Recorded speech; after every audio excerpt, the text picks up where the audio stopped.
Yo, have you ever seen anything like this right here? So let me show it to you really quick. Let me get a close-up. You can see this is Ilford HP5 Plus black and white film. So this is medium format for medium format film cameras.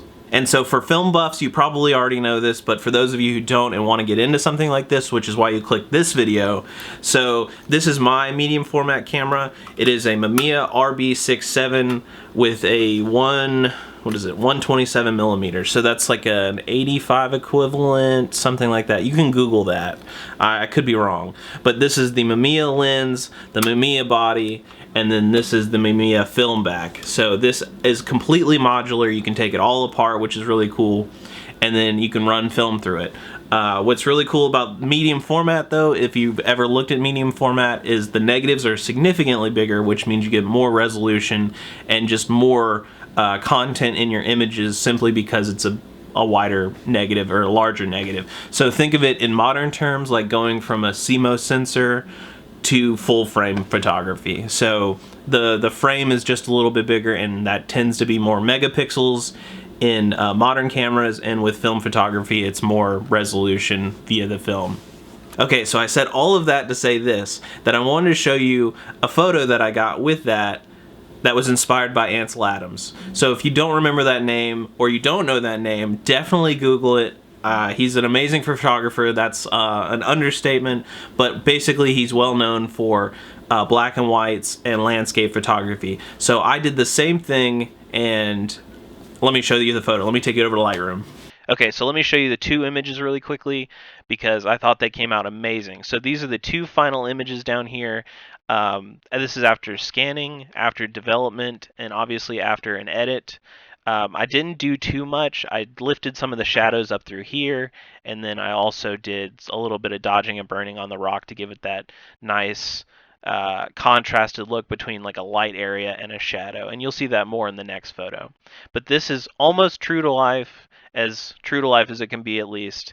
Obviously, if we break it down, we have a nice foreground, we have the midground being the water, and then the background and beyond is the actual subject of our photo, and then beyond that is more of like a backdrop.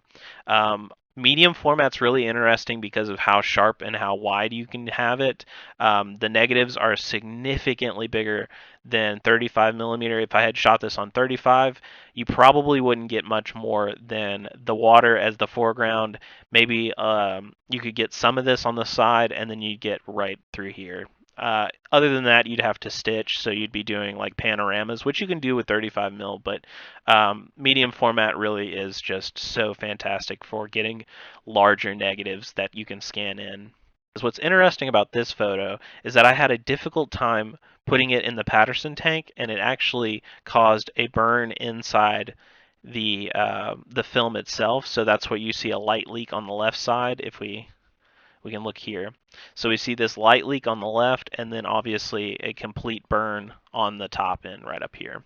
And that's had nothing to do with the camera, it had nothing to do with anything that I did previously to actually trying to scan or develop the film.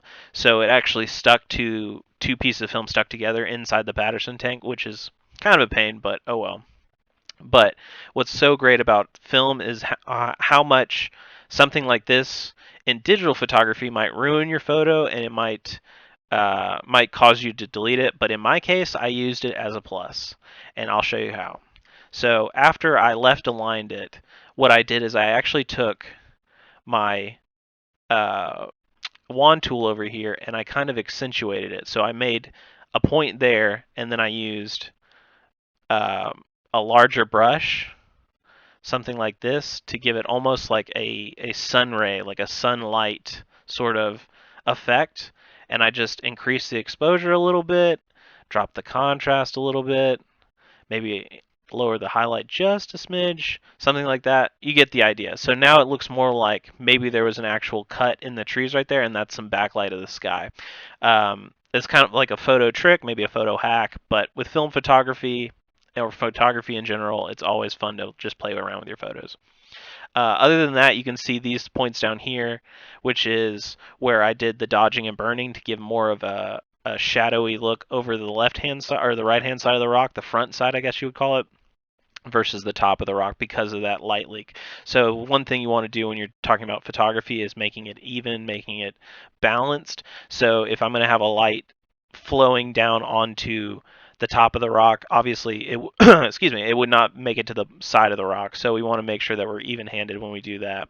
Other than that, this one is where you can see um, I had a lot of dark spots because of the trees and stuff, so that's what I was trying to fix there. So now I want to show you really quickly the complete finals with the borders, and these are ready to upload, so you let me know what you think. So we have the first one completed with a nice border, and you get the foreground, the midground, a darker background to give you that accentuation between light and dark. I thought these really were great aspects for this photo. And then we have the second one. You can see where I was talking about that light leak. Some lighter on the top, darker on the side, nice flowing water for the second image. And then these are the first image, but split in two. So these will give me that seamless slide on Instagram. Check these out if you haven't already.